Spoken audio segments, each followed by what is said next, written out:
In today's video, literary superstar Elif Shafak has a brand new novel, an Irish comedy about friendship. Is capitalism picking over your corpse? A novel set inside Nigeria's billion-dollar scam email empire, a council of elders meet as the first fleet lands in Australia, a not-so-simple love story between an Irish settler and an Indigenous woman, a fun tribute to a classic Korean trope, an intergenerational tale in reverse, Grubby's coming of age and coming to terms with her missing brother, and it's a novel about art, stalking and mental health, but what the actual fuck goes on in Ella Baxter's beautiful, disgusting, disturbing, and I think maybe even brilliant brain. Hello, welcome to Gunpowder Fiction and Plot. I'm Scott. If you're new here, this is a channel where I review books, specifically new releases, literary fiction, and global literature. I'm going to start with the single non-fiction book I have with you before I review the fiction from my least to my most favourite, Vulture Capitalism. I have quite mixed feelings about this book. Does Blakeley effectively and persuasively argue that capitalism is inherently evil, corrupt, and that it restricts our freedom? Yes, 100% she does. And if that was all this book was trying to do, 5 stars, brilliant, absolutely amazing read. However, we're repeatedly given signposts that we will be given instructions about how we can change the world, and we're not. The brief instruction we were given is the rather naive join a union. Look, I'm pretty pro-union, but it's definitely not a simple, straightforward issue in my book. In Australia, our biggest union is the CFMEU. They are pro-mining, pro-forestry. They're the construction, forestry, maritime, mining and energy union after all. They're going to be pro-mining and forestry.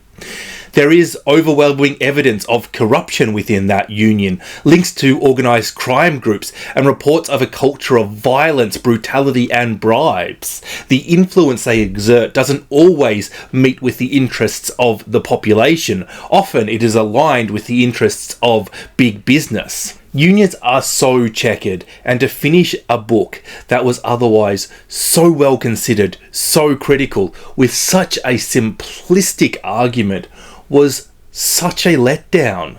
Blakeley doesn't apply the same level of criticism she does when she ruthlessly dismantles the virtues of capitalism and the fear of socialism to her union argument. It is clear what Blakeley thinks and where she has put all of her time arguing. There is nothing about the structure of a union that makes it immune to almost any of the criticism Blakeley has about government. Unions are usually better than governments, and that is because they are smaller and have a much closer proximity to their members. The larger the union, the more power it has, and the more it can achieve as a result, and the more likely it is that it will have some form of dishonesty or corruption. And this review kind of makes it sound like I hated this book, and that is far from true. The explanation of how capitalism and particularly big business erodes our freedom and liberties is absolutely brilliant. It is full of countless examples to back up her arguments and explanations of the mechanics of control. And I've not seen arguments like this so well considered and so well written and comprehensively argued. I challenge anybody who doesn't identify as some form of socialist to read this with an open mind and examine the evidence objectively that Blakeley puts forward, and I'm sure you'll be converted. To be honest, most people who aren't socialists usually convert when they're given an accurate definition of socialism. It is a very dirty word for values that most of us have. If you're going to read this book, it is fantastic. Just stop reading when she starts to give you the solution. If I was some sort of politics professor marking this, it literally goes from the most well-argued, high distinction work to something that I'm not even sure I could pass. And I guess there is a point to finishing like that. It is a book that is very doom and gloom, and there is something nice about finishing on a high, saying, yes, you're empowered to do something. It's just, it doesn't pass the bullshit detector. Half a good book. Moving on to the fiction, and the least good fiction we have this week is Shanghailanders by Juli Min. Starting in the year 2040, this novel slowly rewinds towards the year 2014. It's a family saga in reverse, and consequently, you know about events before they happen. It is a structure that just doesn't work, at least not the way Juli Min wrote it. The consequences of the characters' actions are visible before you understand the characters, and just when you're getting to know and understand the characters, they disappear, only to be replaced with their parents or younger versions of themselves that don't have the same complexities and issues that the older versions have. Every step back, and there are about a dozen of them in the 300-ish pages this book has, takes you out of the story that it is telling. There is a death in this family, or a murder, or an accident. There's a few opinions on this, and it's all revealed at the end of one section, and it's part of the novel that this book has been building towards and foreshadowing for so long, and then it happens and you jump back in time. And there is no impact whatsoever.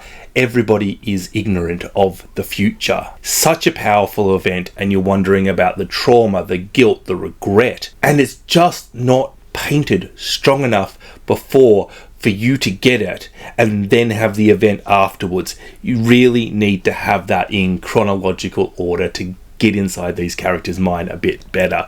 It is set in Shanghai, Japan and France. It shows this wealthy mixed race family, where it came from, how it spread out, how it got wealthy, and there are some cool short stories in this about the complex nature of love. I particularly like the story where the lady could see a man out of her window and he could see her across the window, and they were both talking about cooking, and she asked him to borrow an egg. That was a lovely story. But as a novel, it's a writing exercise.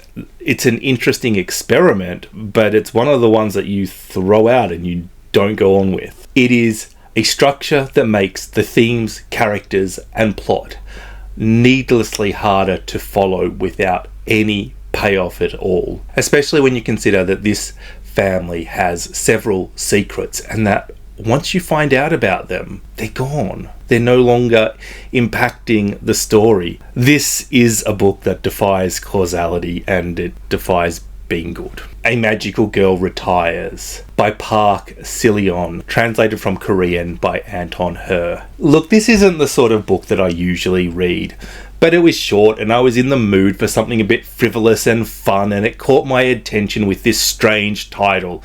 And halfway through this book, I had scratched the itch, and I was at the point where I was equally happy to finish it or DNF it. Not that it was a particularly bad book or anything.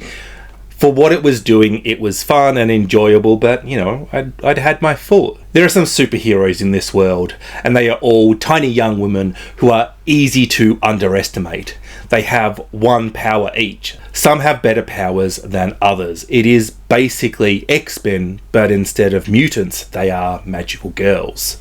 Our protagonist has just discovered that she is a magical girl, but doesn't know what her ability is yet, and we follow her as she discovers what it is, makes friends and enemies with the other magical girls, and works her human job at 7-Eleven and attempts to save the world from climate change. As well as saving the world, she has to do something about her crippling credit card debt at the same time. After all, superheroes got to pay their bills too. This is relatively low-themed fluff. It does have things to say. Clearly, there's climate change, there's debt in this. But the novel itself isn't particularly deep. It's not saying anything revelatory, nor is it trying to.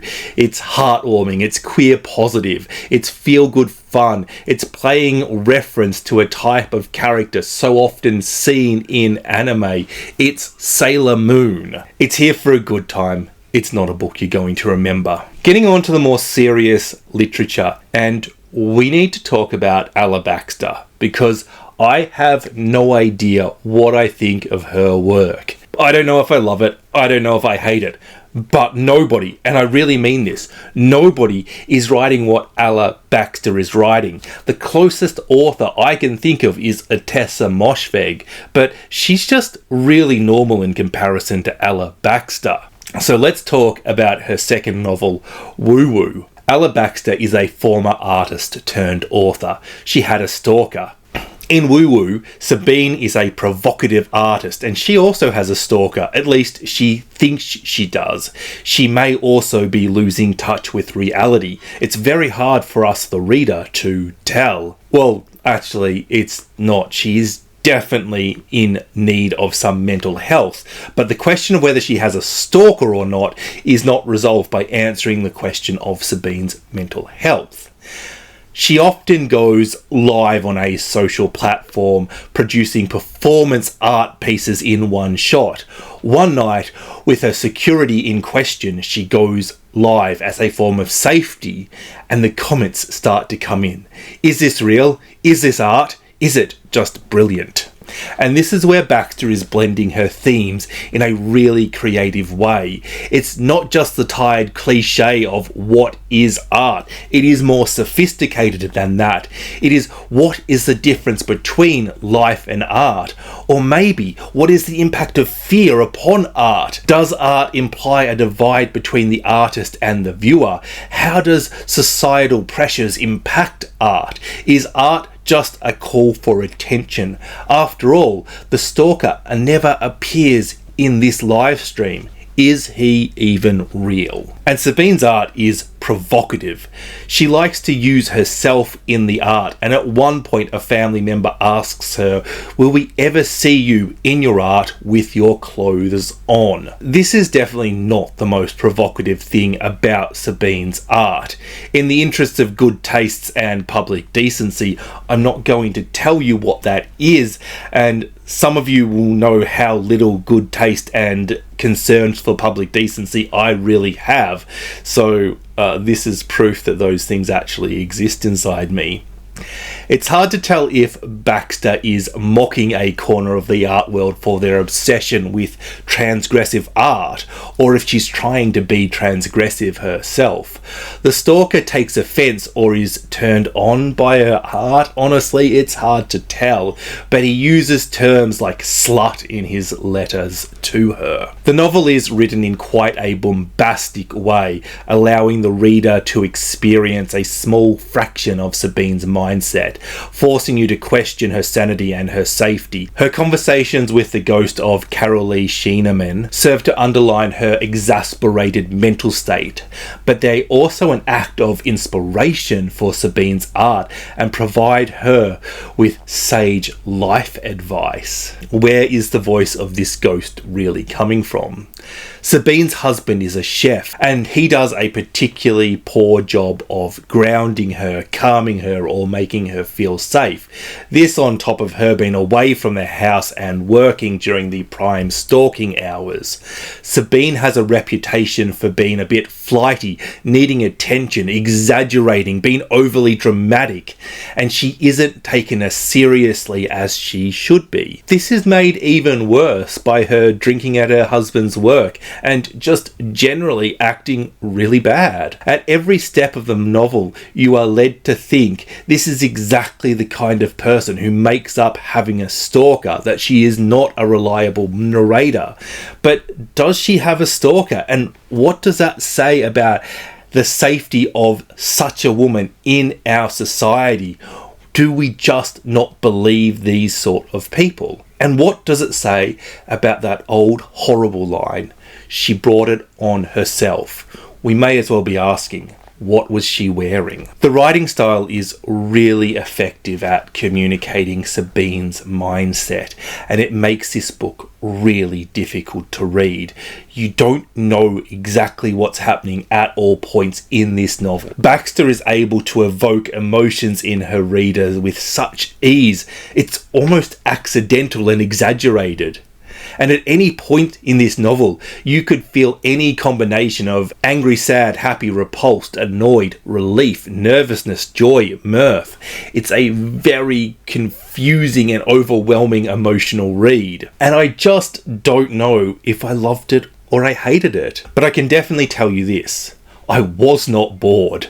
I got stuff out of reading this book. And it's really hard to tell if Baxter is just a very raw talent or if she's a very polished talent, because she is using such intensity in her almost indecipherable but emotionally vivid and stimulating prose. She is such a divisive author that half of me hates this book and half of me loves this book, and I definitely recommend that you pick this up and you give it a shot, because it's unique and it's different, and even if you hate it, well, then you can say you've tried it and it wasn't for you. But if you love it, then you'll absolutely love it. I Did Not Come to You by Chance by Adaobi, Tricia, Nwaubani. Kingsley believes in education and hard work. His uncle Boniface gets Kingsley to help him complete his education while he lives with the family. And when Kingsley's parents find out what sort of help he has been giving Boniface is kicked out of the house in shame. Years later, and despite his education and hard work, Kingsley can't find a job. He can't help his parents and his younger siblings. And he can't marry his beloved Ola because he can't afford the bride price. Meanwhile, Boniface has one of the richest and most successful businesses in all of Nigeria, sending emails, and he is now going by the name Cash Daddy. Soon Kingsley is working for Cash Daddy and doing very well for himself. Cash Daddy is generous and Kingsley is good with his words. The strings that attach Kingsley to Cash Daddy, to this business, they're on display, and it's pretty clear that this isn't honest work. It's pretty clear that this is a scam. But Kingsley can send his sister to the best school. He can support his mother. He can pay his father's medical bills.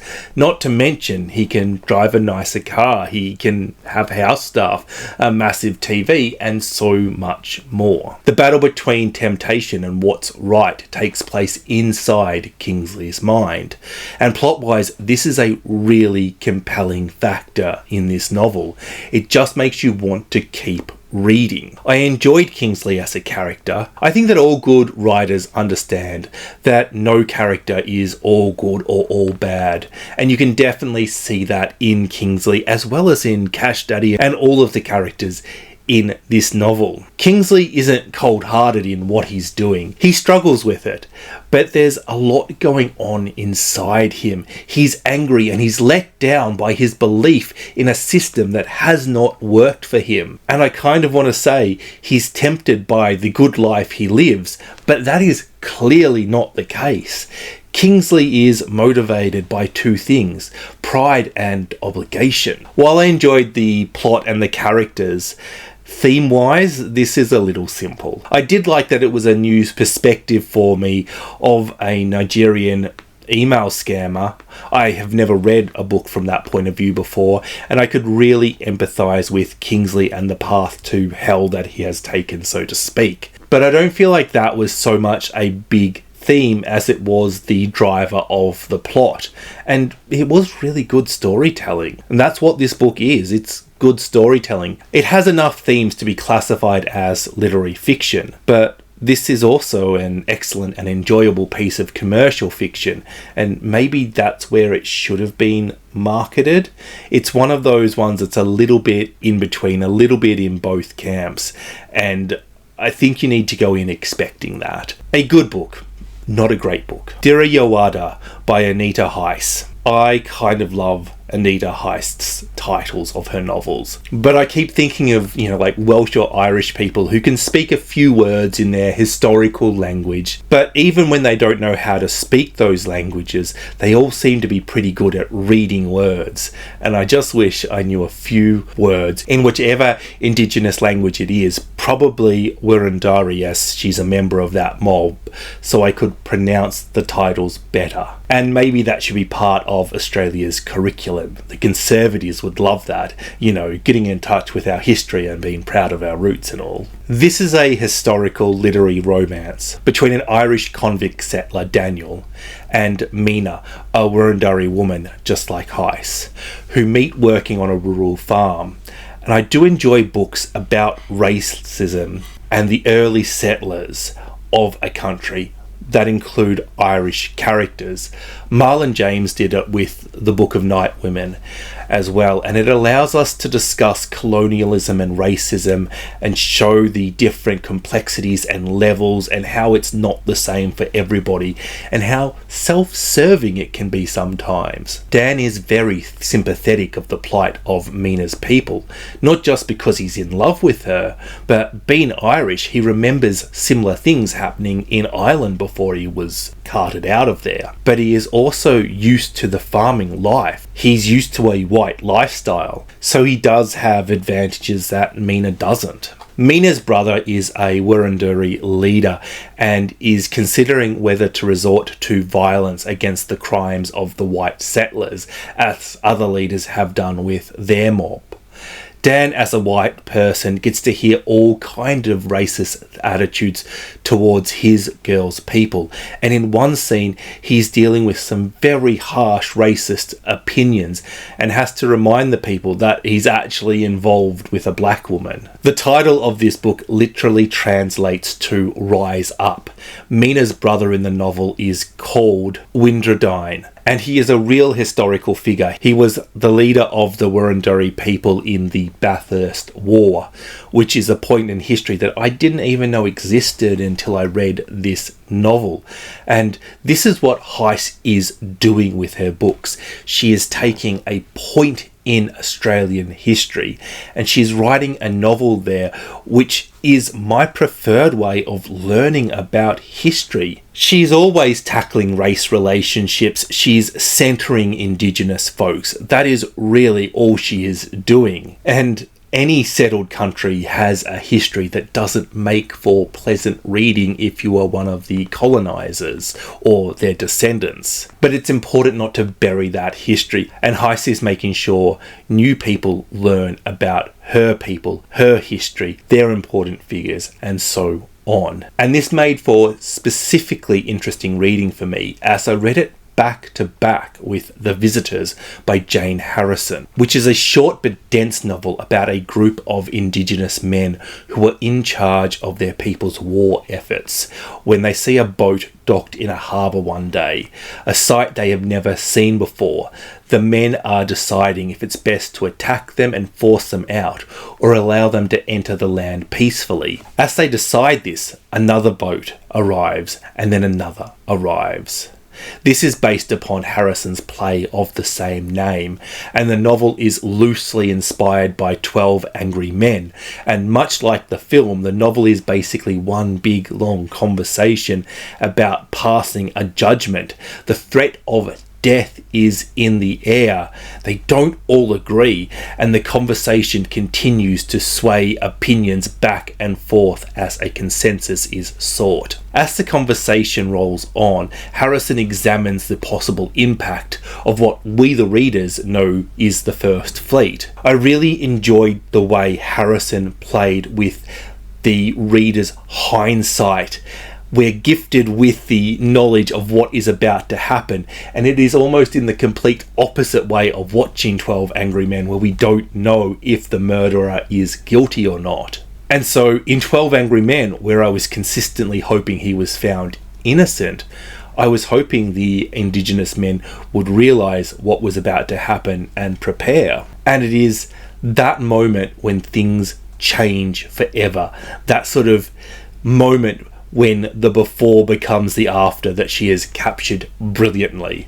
It's a very short, easy to read novel and is very addictive. It's one of those books you start reading and you just want to finish and you end up ripping through it in no time. Leonard and Hungry Paul by Ronan Hession. What a truly charming, delightful and humorous novel this is. I can see people finding this novel mildly pleasant. I can see people saying that this is their favourite book ever, and I can see anything in between, but I cannot see anybody disliking this joy on paper. It is so safe. It's a perfect feel-good read, and it asks a very simple question: can kind people change the world? Leonard writes books for a living, non-fiction books, in which he isn't credited as the author. children's history books and other such things. Once in a week, he meets up with Hungry Paul, which, is it just me or does that name never get explained? And the two play board games together. Hungry Paul is a casual mailman. Both men are misfits, nerds, they're socially challenged, and the kind of people you meet who are equal parts wise and stupid. Wise about facts and how things work, stupid about how the world works and how to have conversations with people. And shit, I've just realised that I am one of the protagonists of this novel. There are really two storylines in this book. One with Leonard, where he meets a woman and he desperately tries not to stuff things up with her. And the other with Hungry Paul, who enters a competition to come up with the words for local council to sign off their emails with. It's not a particularly high stakes book, but it's enough to know that each storyline matters to our protagonists, who are just so damn easy to like. You can't help but to root for them in all of their endeavours. Ronan Hession has written a hilarious comedy without ever resorting to any meanness. He never makes jokes at the expense of any of his characters, and I don't think I've ever read that before. A lot of comedy is essentially public bullying, and even the nice comedians are usually just bullying themselves. Hungry Paul seems to be a pleasant and less idiotic and occasionally sage Ignatius Riley, while Leonard comes across as a Arthur Dent on a considerable amount of benzos. There is not a lot to say about this other than genius comedy writing. If you have not read this book yet, save it for when you need a laugh or a pick-me-up. If I was forced to criticise this novel, and I don't want to, but I might say it was a little slow paced, but I think that really complements the mood of the book. Honestly, I really struggle to see anybody hating this book. You would have to be some sort of Grinch. This was my Patreon's book club pick, so I want to use this as a chance to thank them for all their wonderful support and invite everybody watching to sign up for my Patreon and support this channel in 2025. We're really on to the amazing books, and we're up to Tidelines by Sarah Sasson. This is a coming-of-age story about Grub, a young woman who lives somewhat in the shadows of her adored older brother Elijah. Elijah starts bringing home his best friend Zed, who is charming and magnetic but also troubled. The siblings enjoy hanging out together with their friends, days at the beach and an almost normal amount of teenage experimenting, drinking, kissing and so on. As the years go on, Elijah, who was a promising artist, starts to fall off the rails, while Grub has become the successful but normal one of the siblings. Then one day, Elijah disappears, and Grub blames Zed, and the family have to grieve a son or a brother who could be dead or could be alive, but is no longer there. This is a really emotional and moving novel tackling grief and how life irrationally continues despite the greatest tragedies. It tackles family, mental illness, drugs, and not having a father. Zed is a really interesting character. While Elijah and Grub come from a supportive family, Zed does not, and he possesses a cruelness about him to offset his charm. At one point, while they're still teenagers, they're smoking cigarettes together, and Zed tries to brand Grub with one of his cigarettes, and as you're reading it, you're unsure if this is a stupid teenage joke that just isn't funny, or if there is seriousness going on inside it. But I couldn't help but to wonder if, in the absence of a father, Zed was acting out to see how far he could push people and have them come back to him.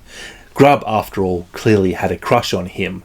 Was he searching for that unconditional love that he did not have from a father? If Zed is a kid with nothing, then Elijah is a kid with everything. Zed is lacking love in his life, while Elijah has unconditional love from everywhere. So what is left for Elijah to seek? He is also testing the limits of love by being less brilliant. Sasson's simple but effective prose is just fantastic. It effortlessly places you in these characters' heads. It pulls your emotions, and it quickly moves you from smiling at them to being scared for them. And she has created this so typical late 90s or early 2000s suburban Australian feel to it. And she moves the novel very quickly into this trendy inner city early teens setting. I think it is just fantastic writing and a fantastic novel, and I am completely shocked to find out that something so well drawn, so polished, is a debut novel. This reads like an author who has been writing for years and has several stories in her back catalogue that she has learnt from. This reads like an author that has the wisdom of patience, knowing that she doesn't need to do everything in her novel because she'll write another one and she just needs to do what this novel requires. It's just such wise writing for a debut novel. I have not seen anything quite like this before, and this might be my favourite Aussie book that I have read this year. There Are Rivers in the Sky by Elif Shafak. I have to confess, when I heard about this book, 4 different stories set so far apart in time and location, I was worried. Shafak is amazingly talented, but that's not my idea of a good structure. Centering 2 famous rivers, the Tigris and the Thames, our novel starts in ancient Nineveh and a ruthless king who builds a library, the same library that archaeologists would later pull out fragments of the Epic of Gilgamesh from. In 1840s London, a young boy Arthur is born and dubbed King of the Slums and Sewers. He possesses an amazing brain, a brilliant memory, and becomes obsessed with a new display at a museum about ancient Nineveh, and is obsessed with reading the clay tablets, which he devotes hours to doing. 2014 Turkey, and a 10-year-old Yazidi girl has a rare disorder, and her grandmother wants to baptize her in a sacred temple in ISIS-controlled Iraq on the River Tigris. 2018 London, and Zalika, an orphan who was raised by her uncle, moves into a houseboat and makes friends with her new landlord, a tattoo artist who can write in ancient cuneiform. She borrows an interesting book from her uncle's, an old book about Nineveh, written by a Victorian man named Arthur Smith. Shafak understands something about these 4 tales that other authors might struggle with. They're not equal. Zalika and Arthur dominate the story. We spend hardly any time in ancient Nineveh. Each story is as long as it needs to be. Every story provides you with insight into the earlier stories and asks the question, how and why will we be remembered? As if to play in this theme, the Epic of Gilgamesh is central to this novel. Forgotten for years, it is rediscovered in Arthur's timeline. The clay tablets he is obsessed with is the Epic of Gilgamesh, which so happens to be discovered in the library built by our ruthless king. And just how was that novel remembered?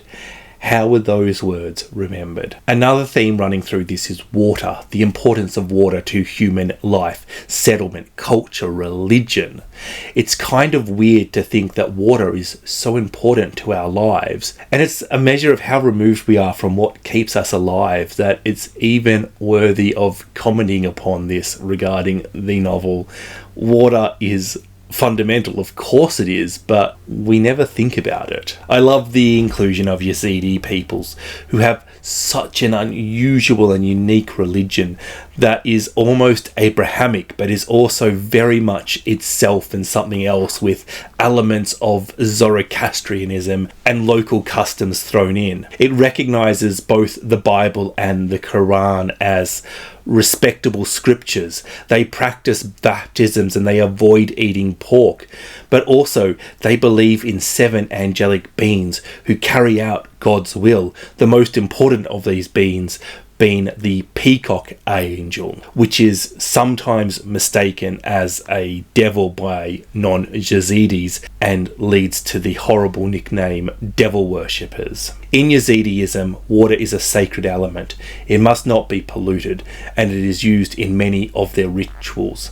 And just as a curiosity, I can't help but to think that Christians baptize with water too, so it's really not that different. The differences and similarities with Christianity, Judaism and Islam are just so curious in this novel. Yazidism has elements of Zoroastrianism, Gnosticism and the Kurdish religions, as well as so much more in it, and it plays into this theme of how are we remembered, how is information transported down from one generation to the next. And in this case, Yazidism is an oral tradition, contrasting to other religions, or in the book contrasted to the Epic of Gilgamesh, which rather than being continuously known was forgotten and restored due to the writing.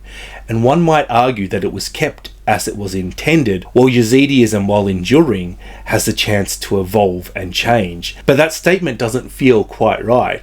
After all, how many people can speak cuneiform? Do we have all of the tale of Gilgamesh? What is missing? And how much of Yazidism is unchanged throughout the years? How would we know that? While I enjoyed this lovely theme about how information is passed down and how people are remembered, Shafak's strength is in her ability to tell a story, to keep us invested and to wanting to learn more about her characters. Her characters are just so lovely. Arthur is such an easy to like guy, and Zalika, oh, you just support her so much. The balancing of 4 plots is difficult, but not only is Shafak successful at doing that, she's able to use the different plots, the different storylines to add tension to the other storylines. She presents information in one timeline that is relevant to the next one, and it makes you want to keep reading your current timeline and jump back to the other timeline. There is always something that you want to read and find out about, and it just pulls you through this novel so quick. This is the sort of book that has Women's Prize shortlist written all over it. It is so accessible, but not in a way that has been dumbed down. It is really sophisticated and thought-provoking as well, and it's just, and most importantly, it's a fun read. Such a well-balanced book. It's an all-rounder. It's doing everything well. The plot is to die for. The characters are great. There are so many themes. Shafak always has brilliant writing, and her settings are always well considered. And I've already said so many themes, but let me just tell you some of the ones I've missed. Class divide, lesbianism, being a landlord, religious discrimination, war, ecofeminism, identity, belonging, displacement and exile, the environment, power, literature, storytelling, history, the power of words, language, trauma, memory, the global north-south divide, and of course, being that there are 4 stories from 4 different times and different places, interconnectivity. It's a bit of a Pandora's box of a novel. Once you open it, you're not putting everything that you've let out back into it. Thank you for watching. Don't forget to like and subscribe. Bye bye.